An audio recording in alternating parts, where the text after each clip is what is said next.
Hey guys, welcome back to Hike Oregon. I was gonna film outside today, but as you can see, everything's frozen still. It's like in the 20s outside. You can see all of the icicles hanging from the power lines and everything. All the trees are frozen and breaking and stuff. So we will film inside today in front of the fire. So today I wanted to talk about layering your clothing in the winter time for winter hikes. It's really important to dress correctly for hiking in the winter because especially if you live in a place like Oregon or if you're hiking in the snow or something like that, it can actually be really dangerous if you don't dress properly. So here are some of my tips for dressing properly in the wintertime. Layering is important because you can go from being in 14-degree weather and starting off snowshoeing or whatever and then warming up, and you do not want to sweat through your clothing. That is probably the worst thing you can do, is get soaked through with sweat, especially when you are snowshoeing or in snow conditions. You can really get hypothermia fast if you're any sort of wet. So I say layering is key. You can take off, put on as many layers as you want. You cannot go wrong with layering. Okay, now let's talk about what kinds of layers. It is really important to not have any cotton. Cotton is the death of you in both summer and winter when recreating outdoors. You do not want to have any sort of cotton. I would say in winter it's even more important than in summer not to do cotton, just because when cotton gets wet, it stays wet.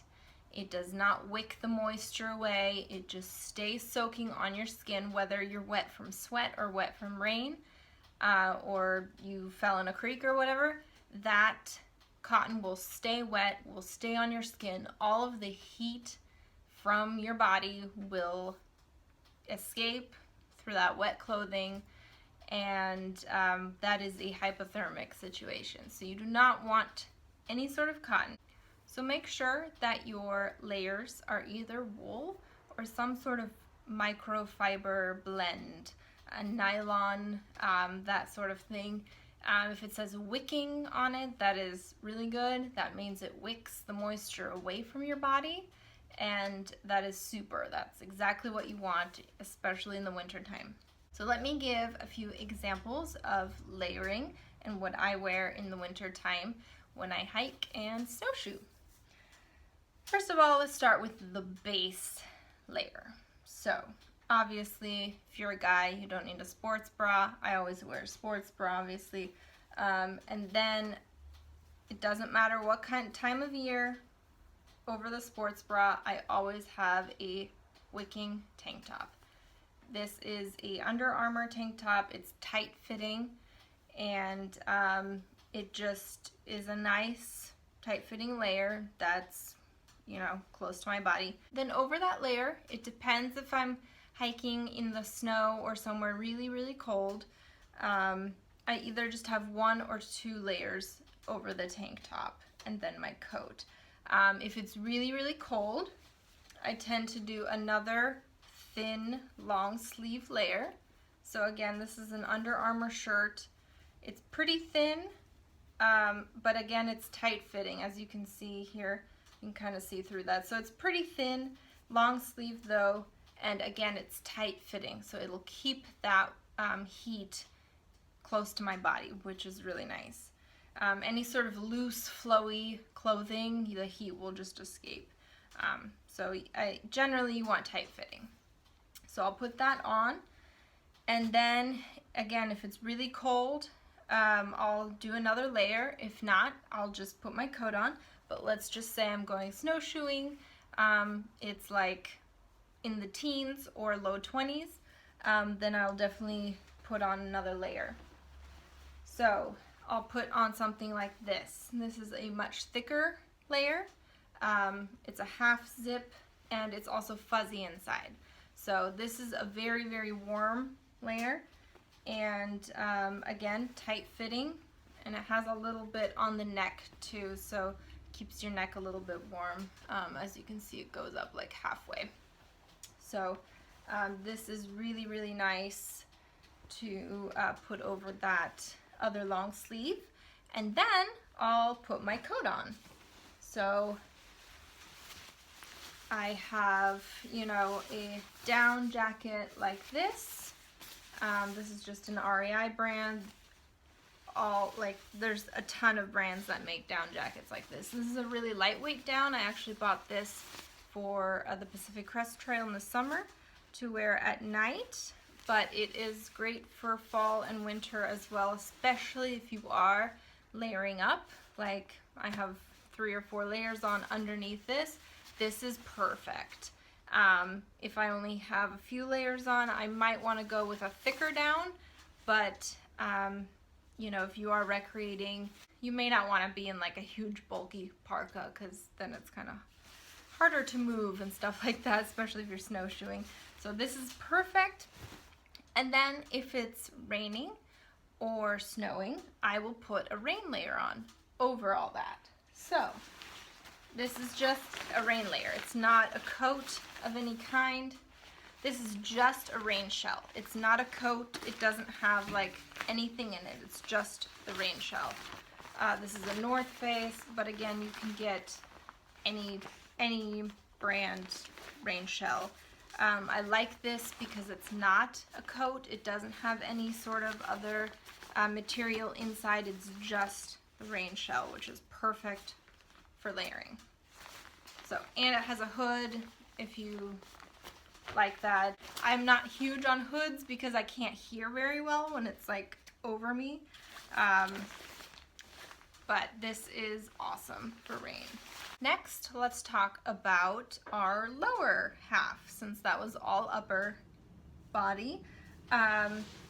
So on the lower half, it's generally a little more simple for me. Let's talk about socks. I always have my Darn Tough socks, which are a wonderful, wonderful material. They're super, super, super soft, and if your feet get wet at all, you won't have cold feet. It's really wonderful. My feet, let's see, last weekend got pretty wet in the cold rain, and I mean, I knew my feet were wet. You can tell they're wet, but they were not cold whatsoever. So I highly recommend Darn Tough socks for summer and winter hiking. And then I will put my winter leggings. So I have like, you know, thin summer leggings or like capris or whatever that I wear in the spring and summer or early fall.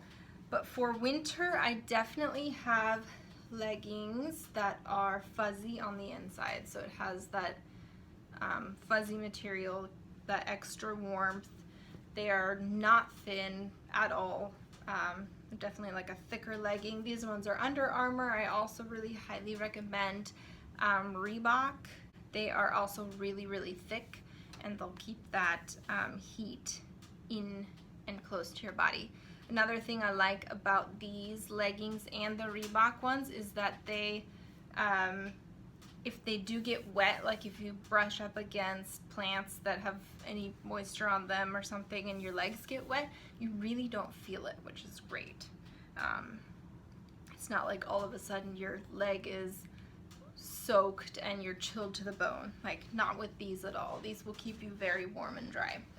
So that's that. And then if it's like any colder than 42 degrees or something like that, or if I'm hiking in an area where there's like lots of brush along the trail and it's been raining and stuff, and I know I will get pretty wet, I will put on these pants. So these are not rain pants. As you can hear, it does not sound like this. That's the rain material. These are water repellent pants, and it's a wonderful, wonderful overlayer. Also, if it's really cold and windy, these will be perfect for keeping the heat in, especially if you're wearing leggings.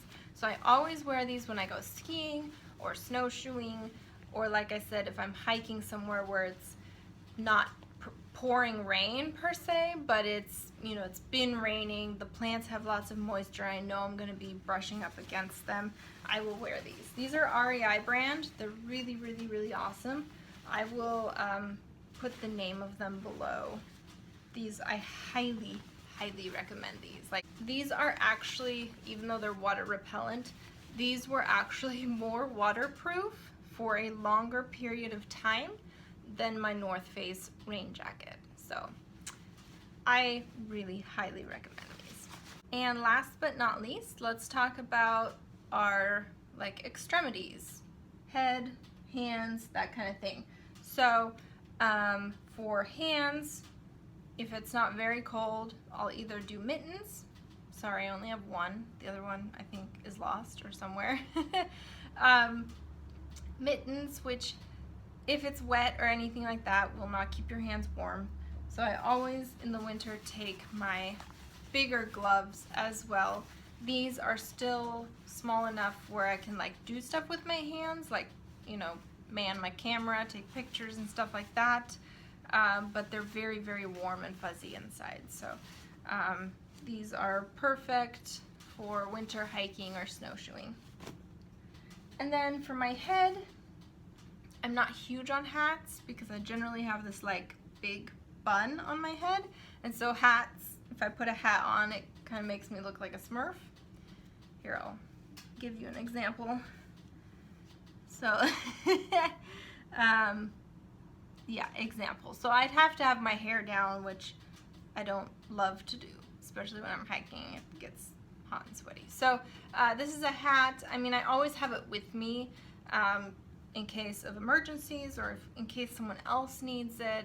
I will always have a hat with me. I generally like these things that just go over your ears. I bought this one at Target for like $12, and it has the fuzzy lining, which is really nice. And then it just goes over your head like this, and it keeps your ears warm. And you can still have your bun. These are awesome. I really, really, really like these. And then if it's super cold, you can have this on and then your hat. Or I guess if you're skiing, you know, if you put your helmet on and stuff, this will keep your ears warm. Anyway, love that. And then if it's raining, this saved my butt last weekend. I was hiking about 3 hours in just torrential downpouring rain, and this guy, this rain hat, saved my butt. Like, I just love this. So this is an Rei Elements Hat, and it is freaking awesome. Again, don't mind the bun, so it doesn't really fit on my head with the bun, but it is really, really cool, and none of the water will get on your face or anywhere here, and you don't have to wear the hood. Like I said, I don't like the hood because I can't hear anything, so if I'm hiking with a person, they're like trying to talk to me behind me, I can't hear them at all. Or if I'm hiking alone, I like to, you know, be able to listen. So this guy is ideal. I always thought rain hats were stupid, they look stupid, but man, if you live in a place like Oregon or Washington where it rains a lot during the winter time, but you still want to go out hiking because you're an avid hiker, get one of these. So worth it. Okay guys, that's it as far as layering your clothing for winter adventures. I hope you enjoyed. Let me know down in the comments if you have any questions. I will try and link as many of the products that I mentioned here down below, or at least, you know, mention the name, what they're called, if you want to purchase any of them. And if you guys want an in-depth review of any of these clothing items that I mentioned, let me know. I will definitely be more than happy to review any of these. Thank you so much for watching this video, and I will catch you on the next adventure. Okay, bye.